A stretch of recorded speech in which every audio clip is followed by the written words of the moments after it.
Saat ini, COVID belum selesai dengan baik di Indonesia. Mari kita bedah satu-satu akar masalahnya. Pertama, dapat dipastikan bahwa melihat COVID hanya pandemik masalah kesehatan, bukan alat perang. Itu membedakan cara pandang dan action tindakan setelahnya. Newmind mengatakan jauh-jauh hari bahwa COVID di awalnya political tool. Karena itu, sejak tahun lalu harusnya pendekatannya adalah warfare demi kemanusiaan atau humanitarian. Oke lah, karena old mind yang berkuasa dianggap pandemi flu biasa itu COVID dan tidak melakukan strategi menggunakan kekuatan diplomasi serta political toolnya ke internasional. Lalu COVID menjadi economic warfare setelah political warfare untuk menjatuhkan satu orang yang bernama Trump dan tujuan mengendalikan dunia atas nama globalis cabal. Economic warfare ini perang ekonomi di mana perangnya adalah perebutan vaksin. Perang selalu merebutkan sesuatu atas nama hajat hidup sebuah bangsa atau negara. COVID yang sejauh ini di Indonesia memukul dunia pariwisata,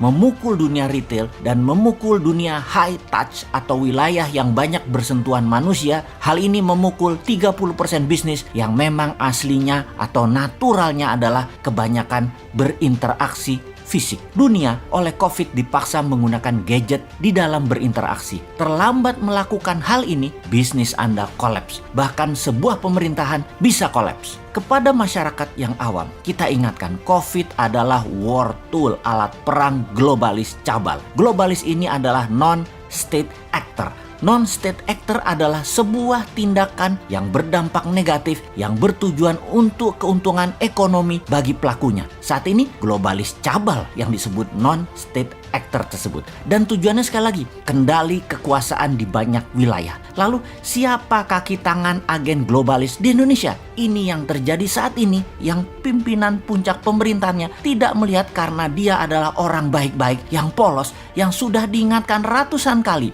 bahwa orang di sekelilingnya yang menjalankan tugas pemerintahan itu tidak kompeten untuk zaman perang ekonomi kemarin dan perang biologi sekarang. Sementara banyak putra bangsa yang lebih baik tidak dipakai. Begini Bapak pejabat, kita buka informasinya. Salah satu kaki tangan globalis di Indonesia itu jangan-jangan BP POM. Kenapa? Karena dia bisa dikerjai oleh broker vaksin asing. Benar, efek COVID-19 adalah bisnis vaksin. Broker-broker tidak berperi kemanusiaan dapat momentum. Mereka mencari fee. Broker itu agen globalis yang bekerja keras agar menang perang untuk kendali vaksin di Indonesia. Mau bukti? Kita melihat vaksin Nusantara yang belum juga mendapatkan izin BP POM. Vaksin Nusantara adalah embrio terapi futuristik yang menakutkan semua broker vaksin asing. Lalu apa langkah agen asing tersebut? Jangan sampai vaksin Nusantara dapat izin karena broker vaksin asing akan merugi. Apa yang dilakukan oleh pejabat teras BP POM yang dikendalikan oleh broker asing tersebut?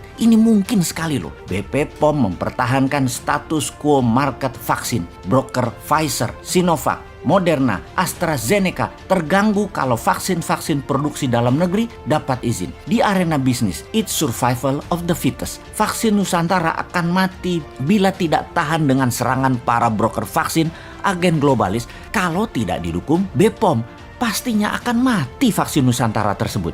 Di invisible hand, para broker bekerja seperti mengeliminasi dokter terawan dari kabinet. Lalu bahkan dia mau didubeskan. Itu langkah awal dari globalis. Kemudian para broker melakukan all around attack atau serangan 360 derajat ke semua arah demi vaksin globalis berkuasa di Indonesia. Mereka ubah regulasi sampai menggunakan mulut dalam tanda petik para ahli yang nggak ngerti dendritic cell platform untuk mematikan vaksin Nusantara. Dengan vaksin Nusantara sesungguhnya Indonesia menjadi pionir di arena COVID-19 dendritic cell-based imunoterapi. Fakta saat ini yang paling ampuh adalah memainkan dalam tanda petik BP POM yang dilakukan oleh broker asing globalis demi matinya vaksin Nusantara. Sungguh, broker-broker vaksin paling aktif menghalangi riset vaksin Nusantara. Tema omongannya menyentuh aspek di luar domain lembaga pengawasan obat tersebut, mempersalahkan tenaga ahli luar negeri misalnya. Benarlah, komentar di banyak media internasional yang harusnya bikin malu pejabat Indonesia karena satu-satunya di dunia yang tidak paham soal dendritic cell